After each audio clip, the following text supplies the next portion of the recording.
Ferrari thought Verstappen just had a lucky race in Qatar. But after inspecting the RB21 post-race, Laurent Mekies was left speechless. They discovered a setup so aggressive, it should have destroyed Verstappen's tires. Subscribe now because what Red Bull pulled off might be the boldest championship gamble in years. Ferrari came to Qatar prepared for a strategy fight. Their simulations predicted tire degradation, safety car probability, and optimal pit windows. They expected McLaren to lead. They even expected Red Bull to be a factor. But what they didn't expect was for Max Verstappen to win with a car that, according to every data model, wasn't supposed to survive beyond lap 40. When Verstappen crossed the finish line first, Ferrari still thought it was down to timing. Maybe Red Bull got lucky with the safety car. Maybe McLaren hesitated too long. But once the data from part firms started rolling in, Laurent Mekies and his engineers stopped guessing because what they saw on the RB21 shocked them. Inside the telemetry, Red Bull's setup told a different story. The RB21 was running an unusually stiff rear suspension configuration, one that should have destroyed rear tire life under the Qatari heat. The aggressive rake, the mid-corner load, it didn't make sense. The car was not balanced for longevity. It was primed for a short, aggressive run. And yet Verstappen had made it last, lap after lap, like the tires weren't even degrading. That's when it hit Mekies. Verstappen hadn't just driven around the car's flaws. He had driven with a setup that defied convention and still beat both McLarens. There was no secret upgrade. No hidden component. Just a bold setup and a driver who knew exactly how to manipulate every corner entry, every breakpoint, every throttle input to extract consistency from chaos. And Ferrari had missed it in plain sight. While McLaren focused on pace and Ferrari played it safe with tire wear, Red Bull had built a strategy that dared the car to fall apart and Verstappen never let it. Even the radio traffic reflected it. No panic. No corrections. Just Max saying things like still sliding into turn 1, but manageable, while executing laps with 2/10 consistency over 30 laps. That's not just driving. That's orchestration. Ferrari's engineers spent hours post-race comparing overlays between Leclerc and Verstappen. What they found wasn't unfair advantage. It was calculated brilliance. The RB21 didn't win because it was the best car. It won because Verstappen adapted faster than anyone else, and because Red Bull had the nerve to run a setup that no other team dared to risk. Mekies knew immediately, this wasn't luck. This was deliberate, disciplined racing intelligence. And with that realization came a second truth: if Verstappen can do this with a compromised car, what happens in Abu Dhabi, when the setup is balanced and the margins are razor thin? Ferrari won't get a second chance to react. The title fight is now in Max's hands. Subscribe now because Verstappen isn't just chasing the championship. He's engineering it. The Qatar Grand Prix was supposed to be McLaren's playground. High-speed corners, heavy lateral loads, and a surface that rewarded peak aerodynamic grip, everything pointed to Lando Norris or Oscar Piastri taking the win. Ferrari, meanwhile, arrived with confidence in their updated SF25, banking on tire preservation and balance in long stints. Red Bull? They weren't even in the top conversation. Verstappen qualified third, and throughout Friday practice, his RB21 looked unsettled. But as the sun set over Lusail, everything changed. From the very first lap, Verstappen didn't look like he was chasing. He looked like he was waiting. Lando pushed early. Piastri held the lead. Ferrari slotted into midfield traffic. Verstappen didn't attack. He matched pace, studied degradation, and said almost nothing over team radio. Then came lap 7, the critical moment. A collision triggered the safety car, and Red Bull reacted instantly. Max dived into the pits. Everyone else hesitated. That was the pivot point. While McLaren held their nerve on track, Verstappen switched to the hard tire not to attack, but to own the race tempo. He rejoined without track position, but with the long game in mind. Ferrari, by contrast, committed to the standard plan, stretch the first stint, wait for a second safety car, and gamble on pace. But Qatar was never going to reward that kind of patience. This wasn't about speed. It was about control and Verstappen seized it. The genius of the move wasn't just in pitting early. It was in the silence that followed. For over 20 laps, Verstappen ran metronomic lap times. While others complained of overheating, blistering, and drop-off, Max was managing.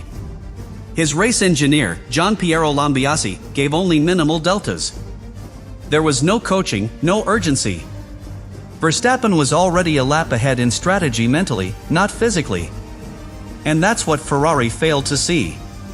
By the time McLaren stopped under green flag conditions, the trap had snapped shut. They rejoined behind Verstappen, on similar tires, with fewer strategic tools to play. Ferrari was even further back, locked in dirty air and slow pit cycles. It wasn't a dramatic overtake that changed the race. It was timing. It was stillness. Verstappen never needed to fight wheel-to-wheel because he'd already removed the need to. The most alarming thing for Mekies wasn't the result. It was how inevitable it felt. The moment Verstappen got clean air, the tone of the race shifted. Not in lap times but in control. Ferrari's internal analysis after lap 20 showed they were no longer racing Red Bull. They were racing Piastri and tire wear. Verstappen had quietly stepped out of their range. And this is why Qatar stings. Not because Ferrari had the worst car, but because they never even got the chance to use their strategy. Red Bull didn't just beat them.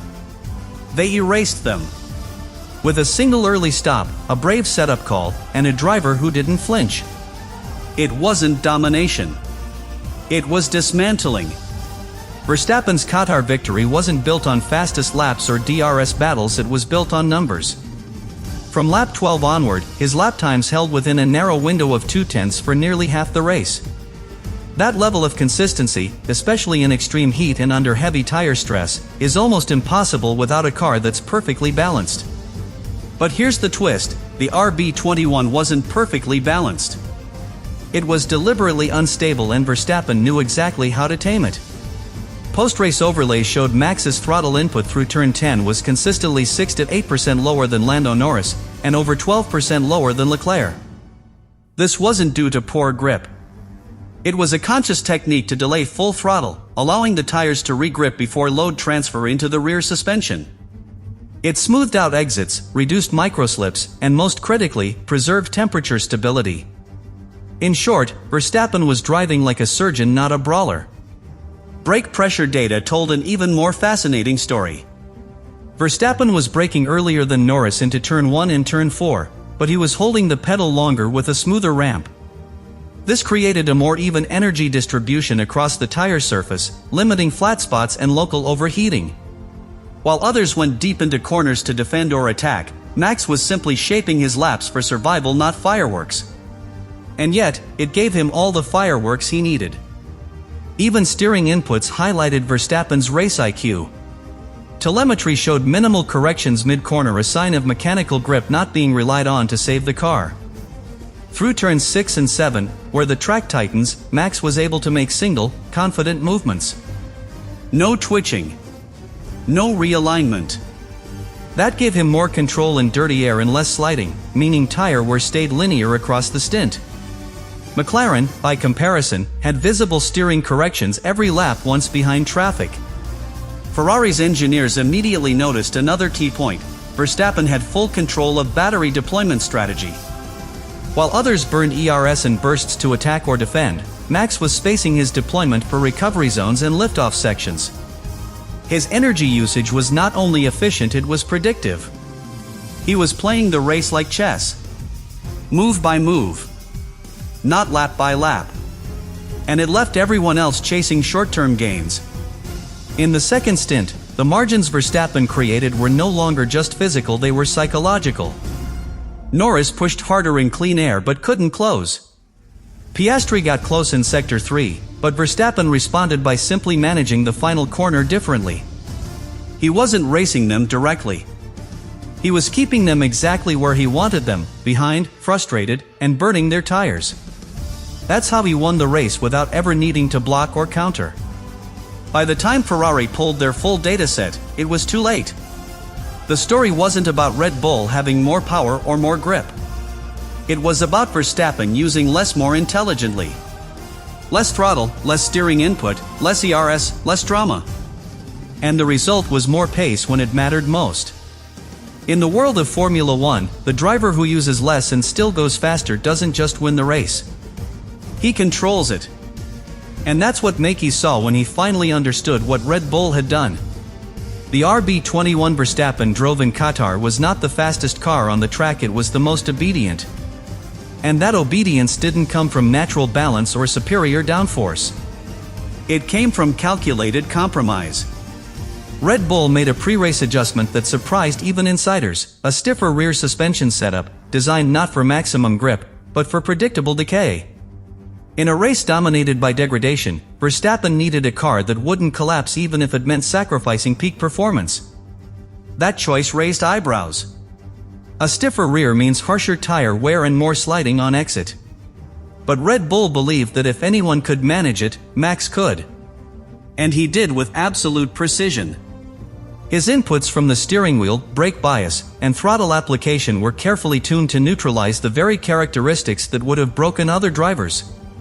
Instead of fighting the car's instability, Verstappen absorbed it into his driving style. Telemetry showed that Max delayed throttle pickup in corners like turn 4 and turn 11 not because he was being cautious, but because he understood the rebound timing of the suspension. The car snapped less when the throttle came later. That let him extend tire life without ever sacrificing corner exit speed. In other words, he worked with the car's behavior, not against it. This was not flat-out racing. This was control layered over compromise. Another detail Mekies noticed was Max's use of brake migration, a system that shifts braking force between front and rear axles dynamically. While many drivers set this and forget it, Verstappen used live adjustments to fine-tune the car's balance lap by lap. Into turn 1, he increased front brake bias to reduce rotation and avoid rear slip. Into the tighter turn 10, he reversed that slightly to help turn in. These were surgical changes. And they saved the tires from unnecessary stress. His diff settings, another overlooked parameter, were also adjusted mid-race. Verstappen opened the differential slightly on corner entry, letting the rear tires roll more freely and reducing internal strain. This created slightly more understeer, but that was the point. In a race where Ferrari's Leclerc was complaining about mid-corner snap, Verstappen had preemptively built in a cushion absorbing the instability rather than fighting it. Even Max's radio messages reflected this orchestration. There was no panic, no shouting, no complaints. Just simple exchanges. "Still a bit of slip into one," Max would say. "Copy," Lambiase would reply. No changes. No emergency. That kind of calm doesn't come from luck, it comes from full confidence in the car, the plan, and the driver's own ability to execute under pressure. Ferrari's post-race debrief, by contrast, was full of "why didn't we see this coming?" What left Mekies truly stunned wasn't that Red Bull found a setup advantage, it was that Verstappen used what should have been a weakness and turned it into a weapon. In a weekend where he lacked top speed and mechanical grip, Max leaned into clarity and rhythm. That's why he won. Not with power. Not with pace. But by outdriving the physics of his own machine.